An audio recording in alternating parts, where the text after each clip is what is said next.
அனைவருக்கும் வணக்கம். டெய்லியும் காம்படிட்டிவ் எக்ஸாம் பாயிண்ட் ஆஃப் வியூல ஹிந்து பேப்பர் பார்த்துட்டே இருக்கோம். இன்னைக்கு என்ன இம்பார்ட்டன்ட் ஆர்டிகல்ஸ் இருக்கு அப்படிங்கிறத பார்ப்போம். ஸோ ஃபர்ஸ்ட் பார்த்தோம்னா நமக்கு 72 மெம்பர் என்டிஏ மினிஸ்ட்ரி அப்படின்னு கொடுத்துருக்காங்க.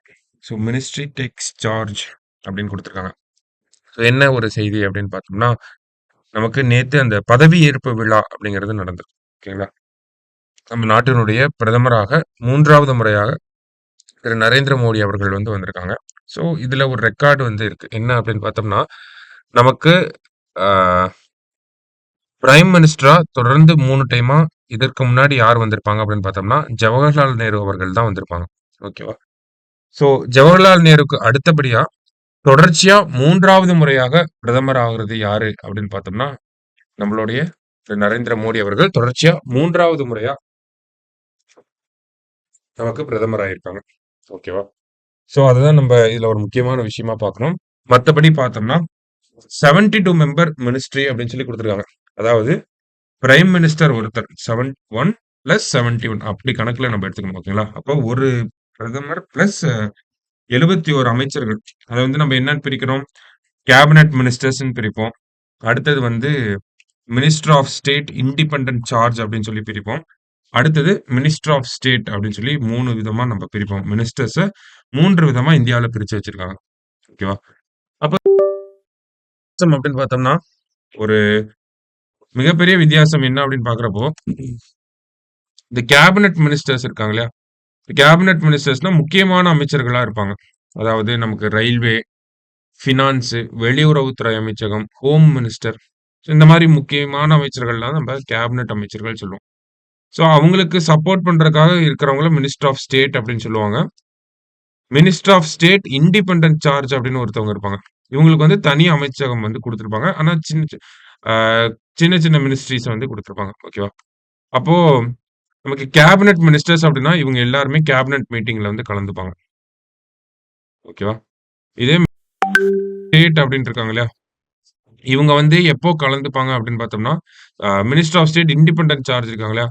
இவங்கள கேபினட் மீட்டிங்ல கலந்துக்கிறதுக்கு இன்வைட் பண்ணா கலந்துப்பாங்க. கலந்துக்கவே மாட்டாங்க. ஓகேவா? ஸோ இதெல்லாம் பேசிக்கான திங்ஸ். நம்ம கான்ஸ்டிடியூஷன் வைஸ் பார்க்குறப்போ. ஸோ மத்தபடி பார்த்தோம் அப்படின்னா, இந்த council of cabinet ministers, minister of state independent charge and minister of state இதெல்லாம் நம்ம பார்த்தோம். ஓகேங்களா? கேபினட் அமைச்சர்கள்னு சொல்றோம். இவங்கள இணை அமைச்சர்கள் சொல்றோம். இதுல தனி பொறுப்பு உடைய இணை அமைச்சர்கள் அப்படின்னு சொல்லி minister of state with independent charge நம்ம சொல்லுவோம். ஓகேங்களா? ஸோ மத்தபடி பார்த்தோம்னா, இந்த மினிஸ்ட்ரிய பொறுத்தவரைக்கும் நமக்கு ஒரு 71 மினிஸ்டர்ஸ் இருக்காங்க. இதுல 7 பேர் விமன் மினிஸ்டர்ஸா இருக்காங்க. 7 பேர். ஓகேங்களா? அடுத்தது எவ்வளவு ரெப்ரசன்டேஷன் இருக்கு அப்படின்னு பார்த்தோம்னா, மொத்தம் இந்தியால இருக்கக்கூடிய மாநிலங்கள்ல இருந்து ஒரு 24 மாநிலங்கள்ல இருந்து மினிஸ்டர்ஸ் வந்திருக்காங்க. தமிழகத்துல இருந்து பார்த்தோம்னா, ஒரு இணை அமைச்சர் எல். முருகன் அவர்கள் இணை அமைச்சராக போயிருக்காங்க. ஒரு ரெப்ரசன்டேட்டிவ் தமிழ்நாட்டுல இருந்து. மத்தபடி பார்த்தோம்னா, கம்யூனிட்டி வைஸ் பார்க்குறப்போ ஓபிசி கிளாஸ்ல இருந்து ஒரு 27 மினிஸ்டர்ஸ், ஷெட்யூல்டு காஸ்ட்ல இருந்து ஒரு 10, ஷெட்யூல்டு ட்ரைப்ல இருந்து ஒரு 5 பேர், அடுத்தது மைனாரிட்டி கம்யூனிட்டீஸ்ல இருந்து ஒரு 5 பேர் போயிருக்காங்க. ஓகேவா? ஸோ இதுதான் நம்ம கேபினட், நம்ம மினிஸ்ட்ரி. ஓகேங்களா? 18வது லோக்சபாவோட மினிஸ்ட்ரி அதனுடைய ஸ்பிளிட் அப்ப தான் நம்ம இந்த இடத்துல பார்க்கணும். சரிங்களா? ஸோ அடுத்த நியூஸ்குள்ள போயிரலாம் நம்ப. அடுத்தது பார்த்தோம்னா, தமிழ்நாட்டுல இருந்து ஒரு செய்தி குடுத்துருக்காங்க. T R. Balu equals Chidambaram's record of winning 7 Lok Sabha polls from Tamil Nadu அப்படின்னு குடுத்துருக்காங்க. ஓகேவா?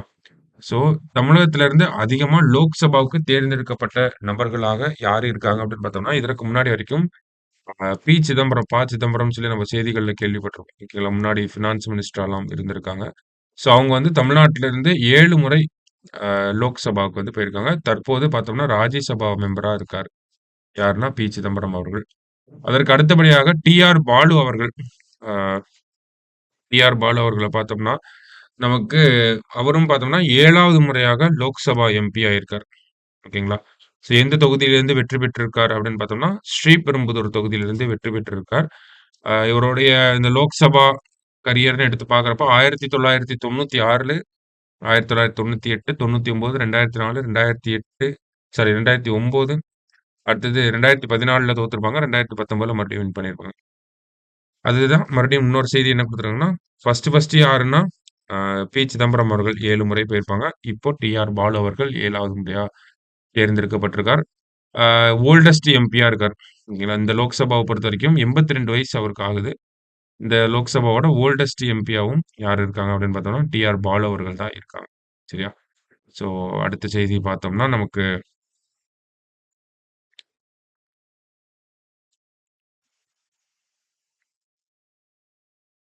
அடுத்து என்ன குடுத்துருக்காங்க அப்படின்னு பார்த்தோம்னா, அனாமிகா ராஜீவ் அப்படின்னு சொல்லி ஒருத்தவங்கள குடுத்துருக்காங்க. ஓகேவா? Anamika Rajiv is navies first women chopper pilot அப்படின்னு சொல்லி குடுத்துருக்காங்க. Chopper in the sense helicopter தான் நம்ம சாப்பர் அப்படின்னு சொல்லி சொல்லுவோம். ஓகேங்களா? ஸோ அனாமிகா ராஜீவ் அப்படிங்கிற இவங்க என்னவா ஆயிருக்காங்க? இந்தியா நேவியோட ஃபர்ஸ்ட் விமன் சாப்பர் பைலட். ஓகேவா? Sub lieutenant Anamika B Rajeev became the Indian Navy's first women helicopter pilot during a passing out parade held at Naval Air Station at Arakkonam அப்படின்னு சொல்லி கொடுத்துருக்காங்க. இப்போ இந்தியன் நேவியோட ஃபர்ஸ்ட் விமன் ஹெலிகாப்டர் பைலட் யாரு அப்படின்னு கேட்டா அனாமிகா ராஜீவ். முக்கியமான ஒரு விஷயம். ஓகேங்களா. ஸோ சூப்பர்லேட்டிவ்ஸ்ல வரக்கூடிய ஒரு விஷயம் நல்லா பார்த்து வச்சுக்கோங்க. ஸோ மற்றபடி இன்னைக்கு நியூஸ் பேப்பரை பார்க்குறப்போ வேற எதுவும் இம்பார்ட்டண்ட்டான நியூஸஸ் நமக்கு இல்லை. ஸோ இதை மட்டும் பார்த்து வச்சுக்கோங்க. பட் நாளைக்கு நியூஸ் பேப்பரில் பார்க்கலாம். தேங்க்யூ.